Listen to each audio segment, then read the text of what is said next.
पत्रकार दिनानिमित्त हिंगोली जिल्ह्यातील वसमत येथील नामवंत बहिर्जी स्मारक महाविद्यालयाच्या वतीने पत्रकारांचा सन्मान करण्यात आला। लोकशाहीचा चौथा स्तंभ म्हणून ओळखल्या जाणाऱ्या पत्रकारितेचा आणि समाजातील घडामोडी निर्भयपणे मांडणाऱ्या पत्रकारांचा गौरव करून महाविद्यालयाने या दिनाचे औचित्य साधले आहे।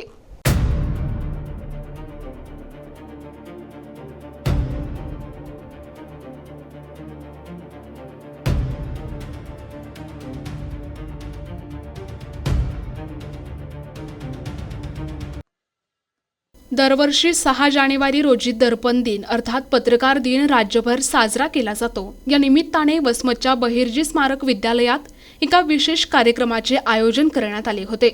यावेळी संस्थेचे संचालक, प्राचार्य, विविध विभागांचे प्राध्यापक, प्राध्यापिका आणि विद्यार्थी मोठ्या संख्येने उपस्थित होते।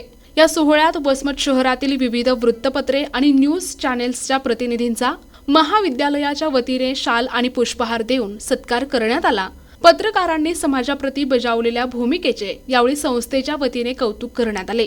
महाविद्यालयातील विद्यार्थ्यांशी संवाद साधताना पत्रकारितेतील आव्हाने आणि सामाजिक जबाबदारी यावरही चर्चा करण्यात आली। त्यामुळे या कार्यक्रमामुळे पत्रकार आणि शैक्षणिक क्षेत्रातील समन्वय अधिक दृढ होण्यास मदत झाली आहे।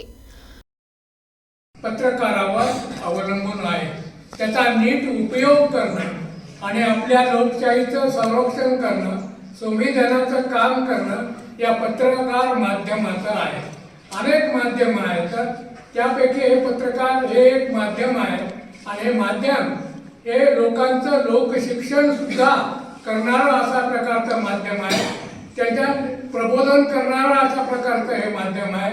म्हणून आज देशामध्ये आपल्या पत्रकाराची जर प्रमुख भूमिका काय असेल तर लोकशाहीचं संरक्षण, त्याचबरोबर संविधानाचं संरक्षण झालं पाहिजे। संविधानातली मूल्य सर्व सरकारच्या त्याचबरोबर लोकांच्या जीवनामध्ये ही उतरली पाहिजे। त्याचं प्रामाणिकपणाने त्याचं पालन केलं पाहिजे। यासाठी दृष्टी देण्याचं काम हे पत्रकाराचं असतं। म्हणून पत्रकारांनी लोकांचं प्रबोधनही करावे, लोकांना लोकशाहीची दृष्टी सुद्धा आणून द्यावी।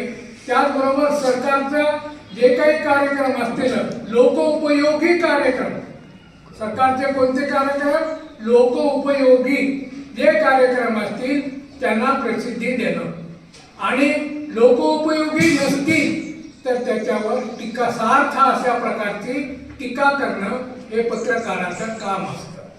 म्हणून पत्रकाराची जबाबदारी फार मोठी आहे। चौथावा स्तंभ हा फार महत्वाचा आहे लोकशाहीच्या जीवनामध्ये। म्हणून त्याचं पालन सगळ्या पत्रकाराकडून झालं पाहिजे। आज पत्रकाराविषयी लोक काही चर्चा करतात, पैसे घेऊन बातम्या देतात, बातम्या बरोबर देत नाहीत। पूर्वीच्या काळी मामा बातमीदार होते, पत्रकार होते, उत्तम दगडू बातमीदार होते, ते पत्रकार होते। यांच्या वर्तमानपत्रात बातम्या आल्या की शासकीय यंत्रणा गरगर फिरत होत्या। आज ती अवस्था राहिलेली नाही। तुमच्या वर्तमानपत्रामध्ये आलेल्या बातम्याची शासकीय यंत्रणा दखल घेत नाही, हा तुमचा पराभव आहे। म्हणून तुम्ही विचार करा की तुमच्या बातम्या जर खऱ्या असतील तर शासकीय यंत्रणा तुमच्या बातम्याची दखल का घेत नाही। जिथं दखल वर्तमानपत्रात आलेल्या बातम्याची दखल घेतल्या जात नाही ती खरी लोकशाही नाही। प्रतिनिधी नंदू परदेशी, NTV न्यूज मराठी, वसमत, हिंगोली।